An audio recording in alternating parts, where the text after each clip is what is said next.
அஸ்ஸலாமு அலைக்கும் வரஹ்மத்துல்லாஹி வபரகாத்துஹு. இவர்கள்தான் தங்கள் இறைவனின் நேரான வழியில் இருக்கின்றார்கள். இவர்கள்தான் நிச்சயமாக வெற்றி பெற்றவர்கள். நபியே, எவர்கள் இவ்வேதத்தை மனமுரண்டாக நிராகரிக்கிறார்களோ அவர்களுக்கு நீர் அச்சமூட்டி எச்சரிக்கை செய்வதும் எச்சரிக்கை செய்யாதிருப்பதும் உண்மையில் சமமே. அவர்கள் நம்பிக்கை கொள்ளவே மாட்டார்கள். அவர்கள் மனமுரண்டான நிராகரித்ததன் காரணமாக அவர்களுடைய உள்ளங்களின் மீதும் கேள்வி புலன் மீதும் அல்லாஹ் முத்திரையிட்டு விட்டான். அவர்களுடைய பார்வைகளின் மீதும் திரையிடப்பட்டு விட்டது.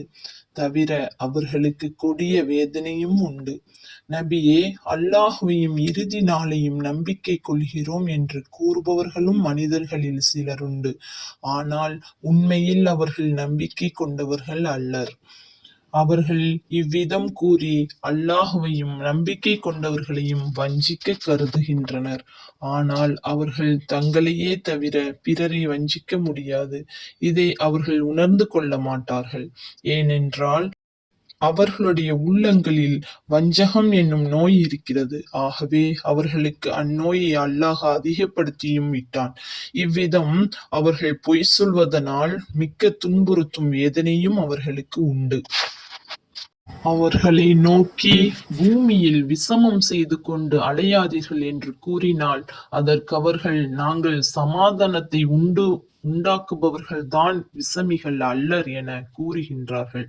நிச்சயமாக அவர்கள் விசமிகளே. ஆனால் தாங்கள்தான் விசமிகள் என்பதை அவர்கள் உணர்ந்து கொள்ள மாட்டார்கள். மேலும் அவர்களை நோக்கி, மற்ற மனிதர்கள் நம்பிக்கை கொண்டதை போன்று நீங்களும் உண்மையாக நம்பிக்கை கொள்ளுங்கள் என்று கூறினால் அதற்கு, அறிவினர்கள் நம்பிக்கை கொண்டது போல் நாங்களும் நம்பிக்கை கொள்வதா என்று அவர்கள் கூறுகிறார்கள். நிச்சயமாக அவர்கள்தான் முற்றிலும் அறிவினர்கள். ஆனால் தாங்கள்தான் அறிவினர்கள் என்பதை அவர்கள் அறிந்து கொள்ள மாட்டார்கள். தவிர அவர்கள் நம்பிக்கை கொண்டவர்களை சந்தித்தால், நாங்களும் உங்களைப் போல் நம்பிக்கை கொண்டு விட்டோம் எனவும் கூறுகின்றார்கள். ஆனால் அவர்கள் நம்பிக்கையாளர்களை விட்டு விலகி தங்களின் தலைவர்களாகிய சைத்தான்களுடன் தனித்து விட்டாலோ, நிச்சயமாக நாங்கள் உங்களுடன் தான் இருக்கிறோம், ஆனால் நாங்கள் நம்பிக்கையாளர்களை பரிகாசம் செய்யவே அவ்விதம் அவர்களிடம் கூறுகிறோம் என்று கூறுகிறார்கள். அவ்வாறன்று அல்லாஹுதான் அவர்களை பரிகசிக்கிறான். மேலும் அவர்களை அவர்களுடைய அட்டூழியத்தில் இவ்விதம் தட்டழிந்து கெட்டழியும்படி விட்டு வைத்துள்ளான்.